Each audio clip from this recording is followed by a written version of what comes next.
নমস্কার বন্ধুরা, আমি বিক্রম। আর আজকের ভিডিওতে আমি তোমাদের সাথে কিছু কথা শেয়ার করতে চাই গিটার নিয়ে। হ্যাঁ, আমার হাতে এই গিটারটা দেখতে পাচ্ছ, এটা আমি পারচেস করেছিলাম মোটামুটি 4 মাস আগে। আর 1 মাস প্র্যাকটিস করেছি, আর 3 মাস ধরে আর ইউজই করছি না। এটা পুরো হাতই দেওয়া হচ্ছে না আমার।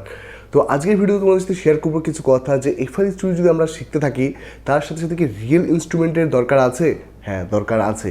তুমি যদি কোনো গানের মধ্যে মানে কি বলবো, যে একটা খুব সুন্দর একটা ভাইব দিতে চাও, তাহলে কিন্তু গিটার ইনস্ট্রুমেন্টটা খুবই দরকারি। এই ইনস্ট্রুমেন্টটা এমনভাবে কাজ করে, গানটাকে একদম হৃদয়ে টাচ করায় আর কি। গানটাকে তুমি যে কোনো গানকে যদি হৃদয় টাচ করতে চাও, তাহলে কিন্তু সেই গানের মধ্যে অবশ্যই গিটার দরকার। সব গানের ক্ষেত্রে না, যেগুলো ইডিএম সং তুমি তৈরি করছো সেটাতে আলাদা আলাদা ধরনের গিটার ইউজ হয়। এটাকে বলা হয় অ্যাকোস্টিক গিটার। এটা তুমি যেই ধরনের অ্যাকোস্টিক গান তৈরি করছো, বেঙ্গলি কোনো অ্যাকোস্টিক গান তৈরি করলে সেখানে কিন্তু তুমি এটাকে ইউজ করতে পারবে। তো আমিও মোটামুটি এটা ইউজ করেছি, হালকা পাতলা শিখেছি। তারপরে আবার 3 মাস যে ব্রেক দিয়েছি, 3 মাসে সব আবার ভুলে গেছি।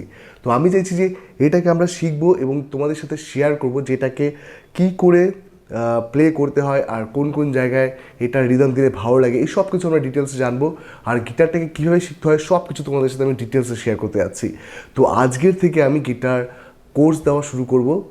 কোর্স 1, 2, 3 যেরকমভাবে এফএল স্টুডিও আসছে, ঠিক তেমনভাবে গিটারেরও কোর্স আমি দেবো ভাবছি। কারণ এফএল স্টুডিওর মধ্যে আমাদের গিটার কিন্তু একটা মারাত্মক অবদান। গিটার অবশ্যই জানা দরকার, তার কারণে আমি তোমাদের সাথে শেয়ার করবো। আর এটা আমি 1 মাস শিখে বুঝেছি যে গিটার শেখাটা কিন্তু খুব বড় ব্যাপার নয়। গিটারটা ধরে রাখা হচ্ছে সবথেকে বড় ব্যাপার। তুমি গিটারটা শেখা স্টার্ট করলে আস্তে আস্তে তোমার মন এটার দিকে আর টানবে না। প্রথম দিকে কিন্তু খুব মন টানবে যে আমি এটা শিখবো, শিখেই ছাড়বো। তারপরে আস্তে আস্তে আর ইচ্ছেটা করে না। কিন্তু আমি ভাবছি যে না, আমি যদি তোমাদের সাথে কোর্স শেয়ার করি, তাহলে কিন্তু আমার শেখার ইচ্ছাটা এরকম হবে না যে চলে যাবে, এরকম কিছু একটা হবে, এরকম কিছু হবে না।